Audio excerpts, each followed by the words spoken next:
वो नृत्य प्रधान नहीं है। सब जगह एक चीज की प्रधानता है, क्या? भोलापन, सीधापन, सहजता, सरलता। वो ठाकुर जी को ज्यादा प्रिय लगती है।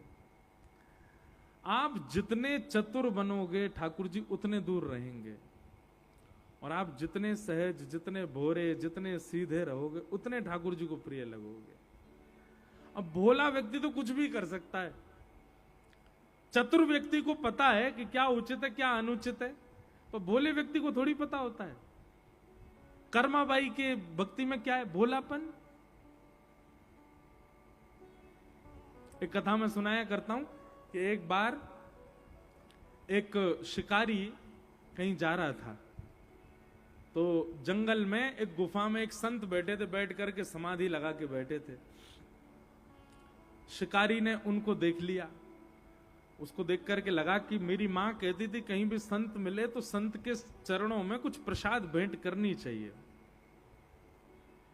तो उसने क्या किया, एक हिरण को जाल में फंसाया और उस हिरण को लेकर के गया भेंट में संत के पास।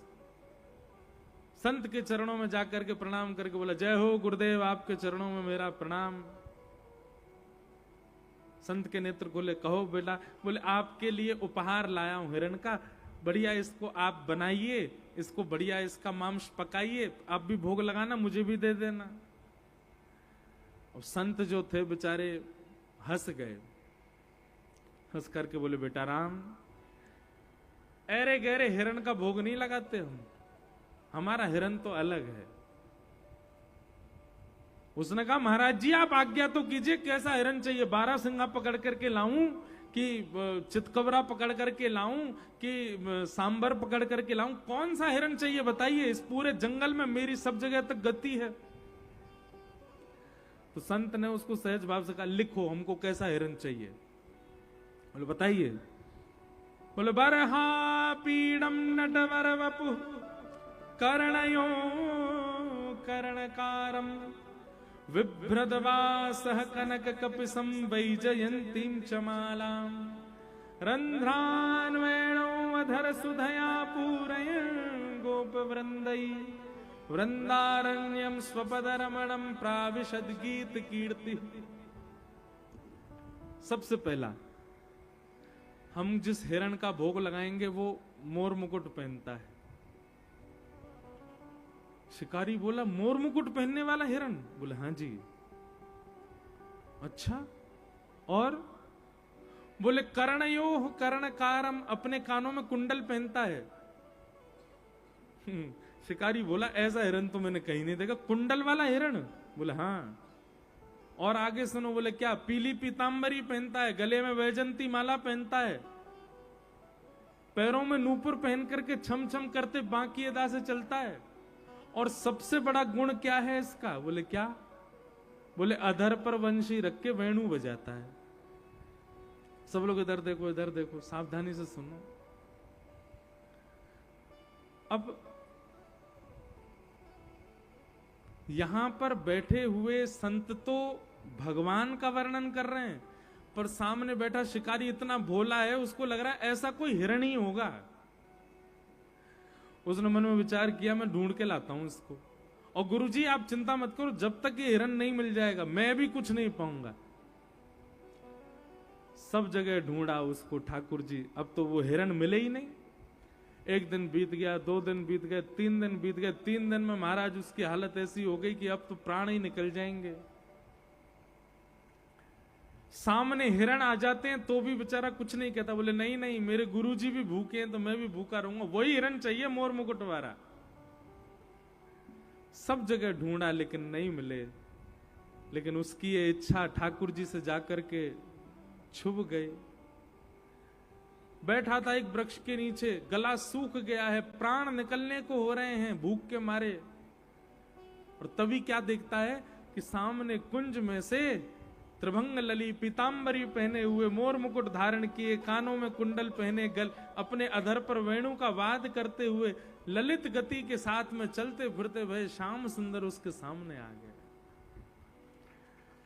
जैसे ही उसने श्याम सुंदर के रूप को देखा, देखते ही अपने गुरुजी की लेखनी देखने, मोर मुकुट भी है, कानों में कुंडली पहने, पीली पीताम्बरी पहनी, गले में इसने वैजंती माला पहनी है, वंशी बजा रहा है, कहीं यही तो वो हिरण नहीं है, मानो वो जैसा दिख रहा है बिल्कुल।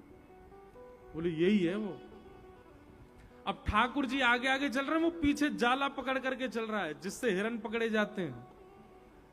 और थोड़ी दूर जाके उसने जाला फेंका, ठाकुर जी को उसमें बंदी बनाया और पकड़ करके अपने कंधा पे टांग करके ले गया गुरु जी के पास। गुफा के बाहर जाकर के चला, गुरु जी जल्दी बाहर आओ, आपका हिरण मिल गया। संत बोले पता नहीं अब कहां से कौन सा हिरण पकड़ के लाया होगा। जैसे ही संत बाहर आए तो बाहर आकर के क्या देखा कि ठाकुर जी वहां के कंधा पे बैठे हुए, मोर मुकुट बंशीधारी पीताम्बरी पहने हुए के कंधा पे बैठे हैं। उसने अरे जल्दी छोड़ इनको, नीचे छोड़। नहीं नहीं गुरुजी 3 दिन मिला, इसको नहीं छोड़ूंगा, भाग जाएगा। बढ़िया इसका पकाओ, इसको दोनों पाएंगे मैं और आप मिल करके।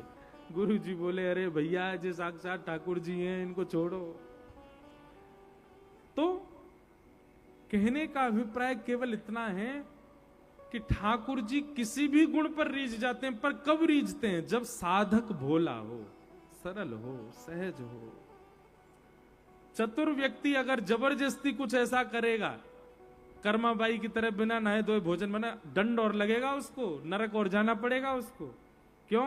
क्योंकि तुम चतुर हो, तुम भोले नहीं हो। भोले व्यक्ति को ही, भोले व्यक्ति की ही स्वभाव पर ठाकुर जी रीझते हैं। इस प्रकार पूतना मर्दन लीला हुई। भगवान अब धीरे धीरे 3 महीना के हो गए। भगवान का करवट उत्सव मनाया गया। पहली बार ठाकुर जी ने करवट बदली। करवट बदलते ही महाराज पूरे ब्रजमंडल में नगाड़े बजने लगे।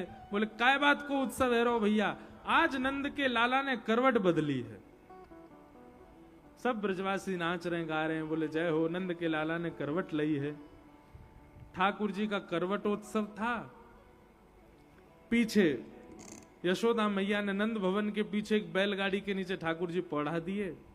तभी एक सक्टासुर नाम का दैत्य आया।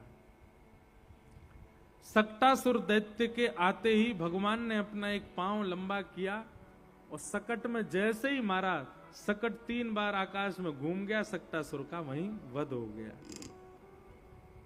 सक्टासुर का वध किया। यशोदा मैया आदि सब दौड़े दौड़े गए, देखी बैलगाड़ी उल्टी पड़ी है और एक राक्षस मरा पड़ा है। मैया पूछने लगी बैलगाड़ी कैसे गिर गई, जो राक्षस कैसे मर गो? एक बालक घूमता घूमता आया, बोले मैया मैं बताऊं कैसे मरो? बोले हाँ बता। बोले मैया तेरो लाला है ना नेक्सोसो? बोले हम बे।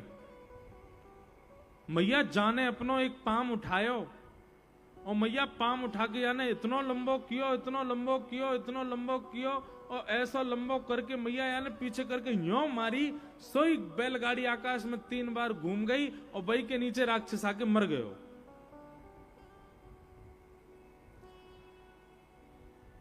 मैया बोली यहां पे आइयो। जैसे समीप गयो, मैया ने एक दियो वाके कान के नीचे। झूठ बोले? नेक्सो मेरो लाला 3 महीना को भयो अभी यो कह रहा यानी इतना लंबो पाम कियो, लंबो करके मार दियो। झूठ बोले मुझे? मैया तेरी सौगंध खा के कह रहा हूं, मैं सांची बोल रहा हूं, तेरे लाला ने इतना लंबो पाम कियो मेरे सामने, मैंने देखी। मैया बोली दोबारा आ यहां पे, फिर तो एक दियो वहां में। सुकाचार्य जी वर्णन कर रहे हैं, अप्रेमयम बलम तस्य बाल कस्य नते विदु। बालक झूठ नहीं बोल रहा है, बालक तो सच बता रहा है कि ठाकुर जी ने लंबा पांव करके बैलगाड़ी में मारा। लेकिन यशोदा मैया स्वीकार नहीं कर रही है कि मेरो लाला ऐसा कर सके। ठाकुर जी मंद मंद किल किल करके हंस रहे हैं। बोले अच्छा है, ये ब्रजवासी ये स्वीकार ही नहीं करेंगे कि मैं भगवान हूं।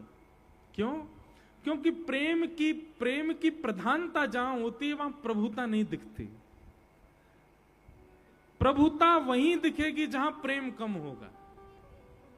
आपको किसी व्यक्ति की योग्यताएं दिखाई देती हैं तो इसका मतलब उससे प्रेम नहीं है आपको। जहां प्रेम बहुत ज्यादा होता है ना, वहां योग्यताओं का दर्शन कम होता है। जैसे मां और पुत्र का संबंध, पुत्र कितना भी श्रेष्ठ हो जाए मां के लिए वो सम ही रहेगा, मां के लिए वो अतिश्रेष्ठ नहीं हो सकता। इस प्रकार ठाकुर जी के संग लीला हो रही है। ठाकुर जी ने एक और बड़े है गए।